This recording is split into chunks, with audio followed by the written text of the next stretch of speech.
It's almost 6 years since you left into the cliff, razor's edge of the love. You hammered down a deadly cliff,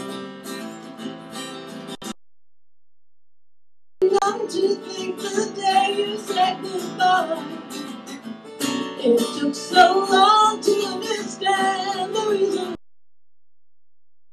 in your heart's when concert playing. Be above the land, and I felt, and I felt, and I felt having fun, and I felt, and I felt landing fresh and was growing, and I felt as you fell, the Eiffel Tower, and in front of me is still falling freely at this hour.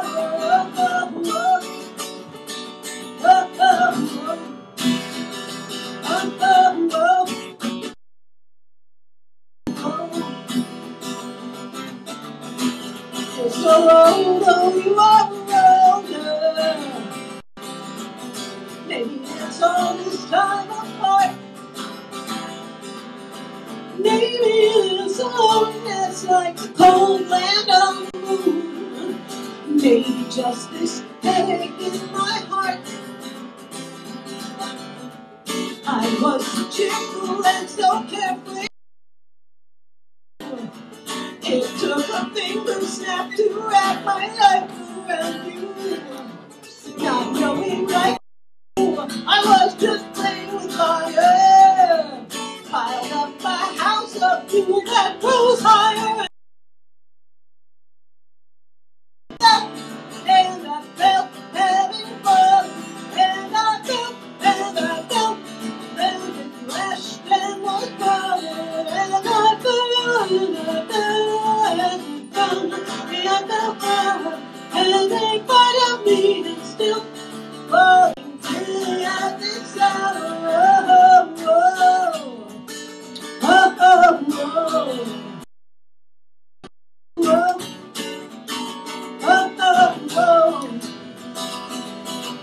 Caught up in our mystery, at first you played along. It felt so very right to be so very wrong.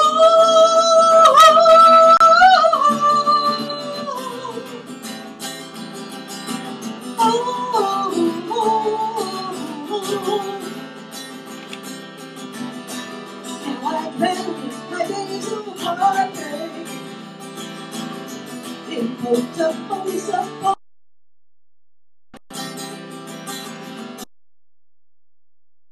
Of misfortune, and imagine once with me. No strings the only often say. Recall a scent of you that will not go away. Insistent incense once bore me up with your voice.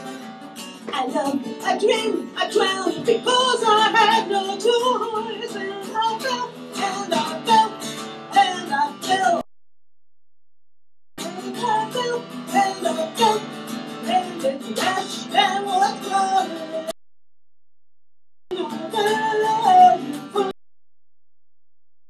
And any part of me is still falling free at this hour.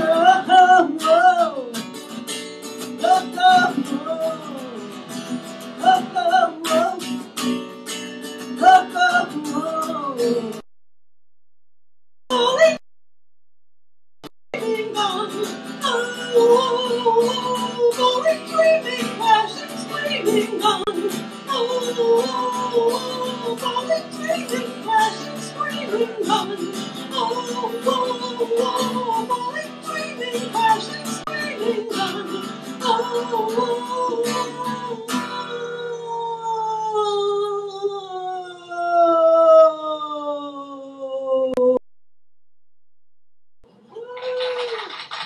Wow, Princess. That was fantastic. So come, why don't you come sit right next to me here, if you don't mind grabbing your microphone. Put this down. Relax. It's your birthday weekend, we just found out, which is so super exciting.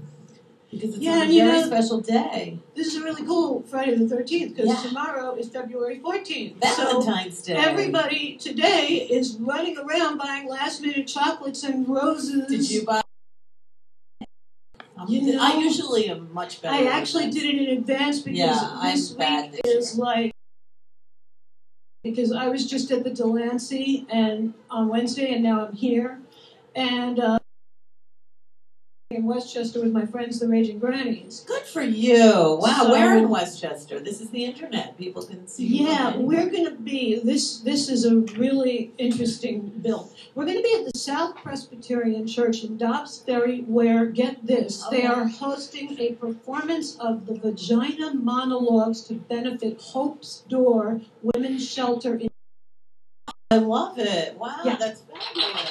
And all those things are fabulous. Like Dobbs Ferry, I know. Yeah.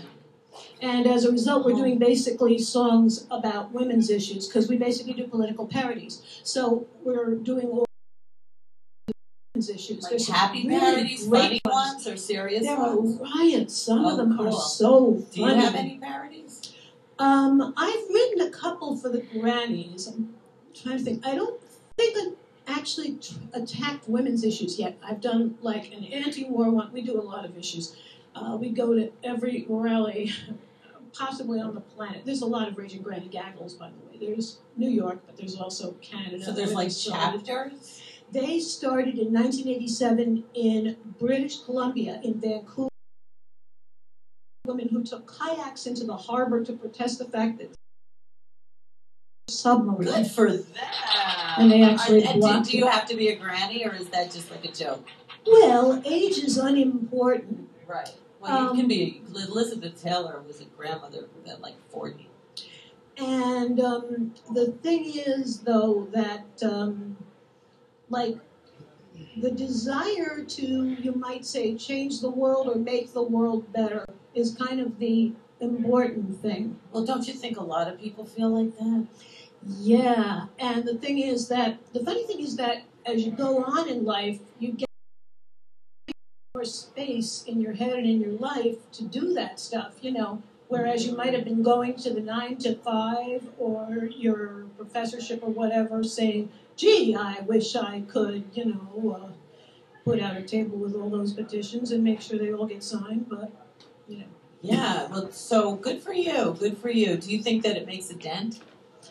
I think that it gets heard because music always attracts attention, and funny music always attracts people, and the grannies always give out song sheets. That's wonderful. Oh, that's nice. The grannies subscribe to the old Pete Seeger tradition that it is not.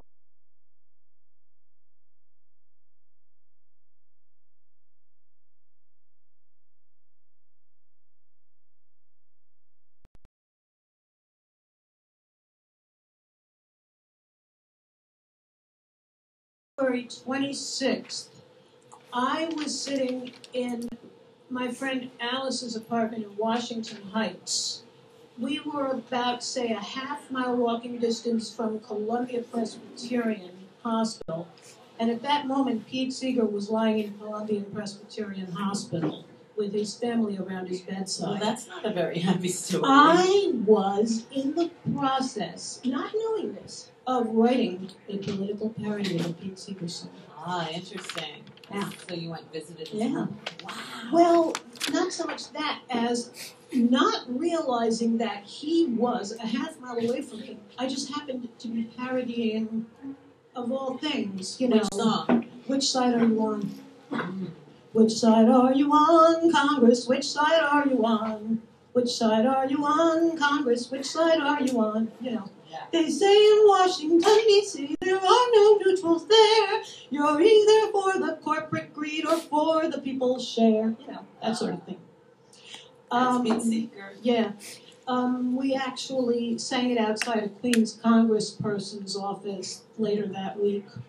Yeah. Good for you. That's the stuff. So, Princess, it is National Tortellini Day. My goodness. Do you like tortellini? I hope. Please say yes. I love tortellini. Yay. Well, we're kind of like... Is it like cheesy? Kind of like no silverware. It's cheese tortellini. So please help yourself to tortellini. Oh, and now we need to get a skeleton. You sound like everything you do is so righteous and wonderful, and I'm so grateful for people like around the block.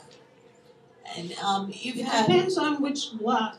Well, you've been around Queens, Brooklyn, Manhattan, and I know you were a teenager that was having a lot of fun. Were you singing back in your teen days? You know, I started when I was 12 in public. The first time I ever sang, I was in front of like 100 people, like in the plaza downstairs from my apartment, singing Guantanamera of all things. Half in English and half in Spanish. Muy bueno. I was very much from the Joan Baez and Bob Dylan tradition back then. So, well, Bob Dylan, I know, has many skeletons in his closet, and I'm sure Joan Baez when I was growing up, it was like Bob Dylan and the Rolling Stones and Rod Stewart and Led Zeppelin. Between them, I kind of forged a sensibility, you know? It's like... Where'd you sit? And I absorbed it all, you know? Yeah. Did you ever, like, cut school or something? Or protest? I'll tell you what I did do. And this is a guilty thing that I'll bet. You're talking Princess. You'll be surprised how many people might have done. Because a lot of my high school classmates have done it. I shoplifted nail polish from lamb students. Oh, that's a popular one. Yeah. And Stacey London was just on the show the other day, and she was talking about stuff like that. Exactly. It's a common thing. It's so funny, too, because... What color, do you remember? Was it red? I think it was red. It was red. Well, you are Miss Red. And look at you. You're like a red. Yes, I'm very well read. In fact, you are. Some of my other shoplifting was done at Now she's coming out with all of it. Yeah. But I will tell you the honorable... Did you ever get caught? No, amazingly. Wow. I think I was too nerdy to get caught. Interesting. Wow, so you're a good person to send. But I will tell you the honorable, upright Brentano story. When I graduated high school, I got an English award from Hunter College High School, and it was a $10 gift certificate to Brentano's. And I took it straight there, knowing this is not nerdy. The complete Shakespeare. Wow. Illustrated by Rockwell Kent, the classic, with the Grecian illustrations. Yeah. Well, to be or not to be. And in my journeys through life, it got lost. And this past Christmas, I made my husband replace it. Or a place where you want people to find you, stalk you? I have a Princess page on Facebook. I have Princess and the Royal Band at Reverb Nation, where I have, a couple of videos and things like that. Cool. And, and of course, there's me on your show is one of my videos. Nice. So, Princess, we're gonna let you push a button and move on. And it is your birthday Sunday. And that is a very special day for us because that's my brother's birthday from up above. And I always say, is the producer of the show. So since our Who, Mike McHugh, who is an old friend of yours, I wonder if that's why he got cold feet. Oh my God. That was him. Oh my God. Friday the 13th has officially arrived, ladies and gentlemen. Well, would you like to sit in for Mike McHugh? And maybe if my guitar will sit in. Yeah, well, we can put that away. So push a button and we'll be back with our guests and you. We'll be right back with more of Friday the 13th, ReW WhO. Friday the 13th for sure. All right, so you want to do it's the greatest power in the world. Teachers blind men to see. Let me tell you, keeping it real, keeping it rude, eyes of Ruth.